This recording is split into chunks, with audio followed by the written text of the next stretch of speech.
India versus England ವಿರುದ್ಧ T20 match start ಆಗ್ತಾ ಇದೆ. ಈ ಒಂದು ಮ್ಯಾಚ್ಗೆ BCCI ಇಂದ ಅಫಿಷಿಯಲ್ ಆಗಿ ಸ್ಕ್ವಾಡ್ ಅನೌನ್ಸ್ ಆಗಿದೆ ಇಂಡಿಯಾದ.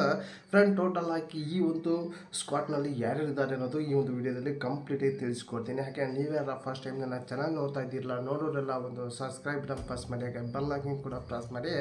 ನೀವು ಆದಂತ ಸೆಲೆಕ್ಟ್ ಮಾಡ್ಕೊಂಡ್ರೆ ನನ್ನೊಂದು ವಿಡಿಯೋ ಪ್ರತಿ ನಿಮಗೆ ನೋಟಿಫಿಕೇಶನ್ ಮೂಲಕ ತಲುಪುತ್ತೆ.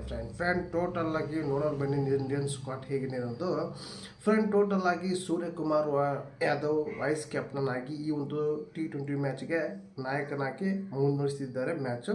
ಇವ್ರ ಜೊತೆಗೆ ಓಪನಿಂಗ್ ಸ್ಟಾರ್ಟ್ನಲ್ಲಿ ಬಂದುಬಿಟ್ಟು ಸಂಜು ಸ್ಯಾಮ್ಸಂಗ್ ವಿಕೆಟ್ ಕೀಪರ್, ಹಾಗೆ ಇವ್ರ ಜೊತೆಗೆ ಅಭಿಷೇಕ್ ಶರ್ಮಾ, ಇವರು ಇಬ್ಬರು ಕೂಡ ಓಪನಿಂಗ್ನಲ್ಲಿ ಕಾಣಿಸ್ಕೊಂಡಿದ್ದಾರೆ. ಇವರು ಶ್ರೀಲಂಕಾ ವಿರುದ್ಧ ಚೆನ್ನಾಗಿರುವಂಥ ಪ್ರದರ್ಶನ ಕೊಟ್ಟಿದ್ದರು. ಸಂಜು ಸ್ಯಾಮ್ಸಂಗು ಒಂದು ಶತನೂ ಕೂಡ ಬಂದಿತ್ತು. ಅಭಿಷೇಕ್ ಶರ್ಮಾ ಇವ್ರ ಜೊತೆಗೆ ಓಪನಿಂಗ್ ಆಗಿ ಆಡ್ತಾರೆ. ನೆಕ್ಸ್ಟ್ ಒನ್ ಡೌನಲ್ಲಿ ಬರೋದೇ ಸೂರ್ಯಕುಮಾರ್ ಯಾದವ್ ಒನ್ ಡೌನಲ್ಲಿ ಬರ್ತಾರೆ. ಆಮೇಲೆ ತಿಲಕ ವರ್ಮಾ ಮುಂಬೈ ಇಂಡಿಯನ್ಸ್ನಲ್ಲಿ ಧೂಳಿಪಟ ಮಾಡಿದರು ಕೆಲವಷ್ಟು ವರ್ಷಗಳಿಂದ. ಅಲ್ಲಿಂದ ಇಲ್ಲಿಗೆ ಸ್ವಲ್ಪ ಪ್ರದರ್ಶನ ಬಂದಿಲ್ಲ, ಇನ್ಮೇಲೆ ಬರಲಿನ ಉದ್ದೇಶಕ್ಕೆ ಅರಿಸೋಣ. ಆಮೇಲೆ ಇವ್ರ ಜೊತೆಗೆ ಹಾರ್ದಿಕ್ ಪಾಂಡ್ಯ ಆಲ್ರೌಂಡರ್ನಲ್ಲಿ ಕಾಣಿಸ್ಕೊಂಡಿದ್ದಾರೆ. ಫ್ರೆಂಡ್, ಇವರು ಬಾಲಿಂಗ್ನಲ್ಲಾಯಿತು ಬ್ಯಾಟಿಂಗ್ನಲ್ಲಾಯಿತು ಎಲ್ಲ ಮ್ಯಾಚಲ್ಲೂ ಸೈ ಅಂದ್ಕೊಂಡಿದ್ದಾರೆ. ಫ್ರೆಂಡ್, ಯಾಕಪ್ಪ ಅಂದರೆ ರನ್ ಬೇಕು ಅನ್ನೋ ಟೈಮ್ನಲ್ಲಿ ಕೂಡ ಇವರು ಇಂಡಿಯಾಗೆ ರನ್ ಮಳೆ ಹರಿಸಿದ್ದಾರೆ ಫ್ರೆಂಡ್ ಟೋಟಲ್ ಆಗಿ. ಆಮೇಲೆ ಬರೋದು ರಿಂಕು ಸಿಂಗ್ ಇವ್ರಿಗೆ ಇಂಡಿಯಾದಲ್ಲಿ ಇಂಟರ್ನ್ಯಾಷನಲ್ಲಿ ಚಾನ್ಸ್ ಸಿಗೋದು ಕಮ್ಮಿ ಫ್ರೆಂಡ್. ಒಂದು 2 ಓವರ್ 3 ಓವರ್ ಇಲ್ಲಪ್ಪ ಅಂದರೆ 5 ಓವರ್ ಸಿಗ್ಬೋದು ಅಷ್ಟೇ. ಅಷ್ಟರಲ್ಲಿ ಇವರು ಮ್ಯಾಜಿಕ್ ತೋರಿಸ್ಬೇಕು, ಇವರೊಂದು ಪ್ರದರ್ಶನ ತೋರಿಸ್ಬೇಕು. ಆದರೂ ಕೂಡ ಸ್ವಲ್ಪ ಕಷ್ಟ ಇವರಿಗೆ ತೋರ್ಸೋಕ್ಕೆ. ಕೆಲವಷ್ಟು ಹಿಂದಿನ ಮ್ಯಾಚ್ ನೋಡಿದಾದರೆ ಚೆನ್ನಾಗಿದೆ, ಆದರೂ ಪರವಾಗಿಲ್ಲ. ಇವ್ರ ಜೊತೆಗೆ ಆಮೇಲೆ ಬರೋದು ನಿತೇಶ್ ಕುಮಾರ್ ರೆಡ್ಡಿ.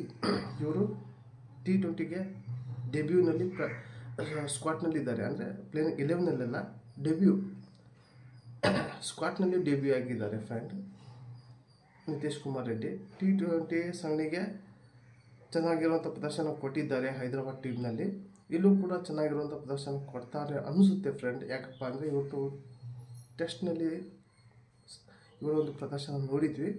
ಆಮೇಲೆ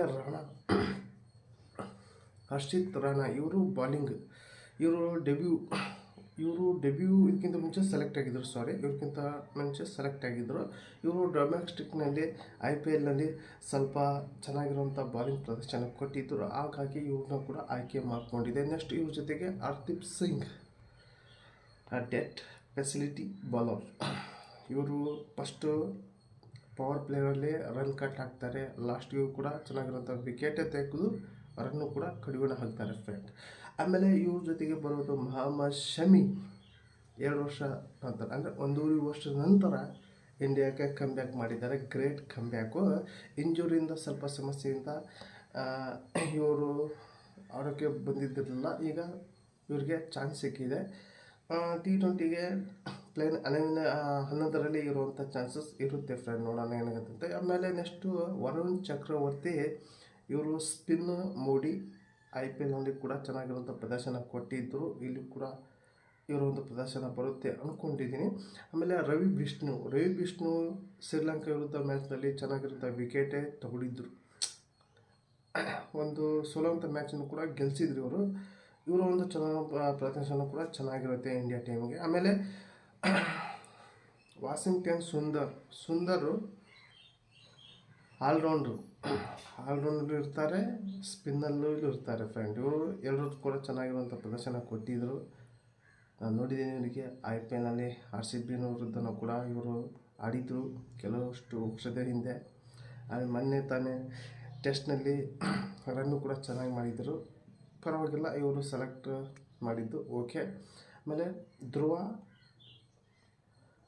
ಜೋಲಿ, ಇವರು ಕೂಡ ವಿಕೆಟ್ ಕೀಪರ್. ಅಂದರೆ ಸಂಜು ಸ್ಯಾಮ್ಸಂಗ್ ಏನಾದರೆ ಇವರು ಬರ್ತಾರೆ. ಸಂಜು ಸ್ಯಾಮ್ಸಂಗ್ ಏನಾದರೆ ಆಗಲಿಲ್ಲ ಮತ್ತೆ ಇವರು ಚೇರ್ ಕಾಯೋದು ಫಿಕ್ಸ್ ಅನಿಸುತ್ತೆ ಫ್ರೆಂಡ್. ಟೋಟಲ್ ಆಗಿ ಇಂಡಿಯನ್ ಸ್ಕ್ವಾಡ್ ಹೀಗಿದೆ. ಹಾಗೆ ಈ ಒಂದು ಸ್ಕ್ವಾಡ್ ನಿಮಗೆ ನೋಡಿ ಏನಿಸ್ತಂತ ಕಮೆಂಟ್ ಮಾಡೋಕೆ ತಿಳಿಸಿ. ಮಿಸ್ ಆದವರು ಇಬ್ಲಾರು ಮಿಸ್ ಆದವರು ಫ್ರೆಂಡ್. ಯಾರಪ್ಪ ಅಂದರೆ ಶಿವನ್ ಡುಬೆ ಒಬ್ಬರು, ಆಮೇಲೆ ರಿಯಾನ್ ಪರಗು ಚೆನ್ನಾಗಿರೋಂಥ ಪ್ರದರ್ಶನ ಕೊಟ್ಟಿದ್ದರು, IPLನಲ್ಲಿ ಕೊಟ್ಟಿದ್ದರು, ಆಮೇಲೆ ಡೊಮೆಸ್ಟಿಕ್ನಲ್ಲಿ ಕೊಟ್ಟಿದ್ದರು. ಇವ್ರಿಗೆ ಸೆಲೆಕ್ಟ್ ಮಾಡ್ಕೊಂಡಿಲ್ಲ. ಶಿವನ್ ಡುಬೆನೂ ಕೂಡ ಚೆನ್ನಾಗಿ ಆಡಿದರು. ಡೆಬ್ಯೂನು ಅದು ಐ ಪಿ ಎಲ್ನಲ್ಲಿ ಕೂಡ ಚೆನ್ನಾಗಿರುವಂಥ ಪ್ರದರ್ಶನ ಕೊಟ್ಟಿದ್ದರು. ಆಮೇಲೆ ಇವ್ರನ್ನ ಆಯ್ಕೆ ಮಾಡ್ಕೊಂಡಿಲ್ಲ, ಯಾಕೆ ಮಿಸ್ ಆಗಿದ್ದು ಗೊತ್ತಿಲ್ಲ ಟೋಟಲ್ ಆಗಿ. ಹಾಗೆ ಈ ಒಂದು ಸ್ಕ್ವಾಡ್ ನಿಮಗೆ ಕಂಪ್ಲೀಟ್ ಆಗಿ ತಿಳಿಸಿದ್ದೀನಿ. ಹಾಗೆ ನೀವೇ ಅಲ್ಲ, ಈ ಒಂದು ಸ್ಕ್ವಾಡ್ ನಿಮಗೆ ಏನು ಅನ್ಸುತ್ತೆ ಕಮೆಂಟ್ ಮೂಲಕ ತಿಳಿಸಿ. ಹಾಗೆ ಈ ಒಂದು ವಿಡಿಯೋ ಇಷ್ಟ ಆದರೆ ಒಂದು ಲೈಕ್ ಕೊಡಿ ಅಂತ ವಿಡಿಯೋಗೆ ಎಂಡ್ ಮಾಡ್ತಾ ಇದ್ದೀನಿ. ಮತ್ತೆ ಅಂತ ವಿಡಿಯೋ ಟೇಕ್ ಕೇರ್, ಬಾಯ್.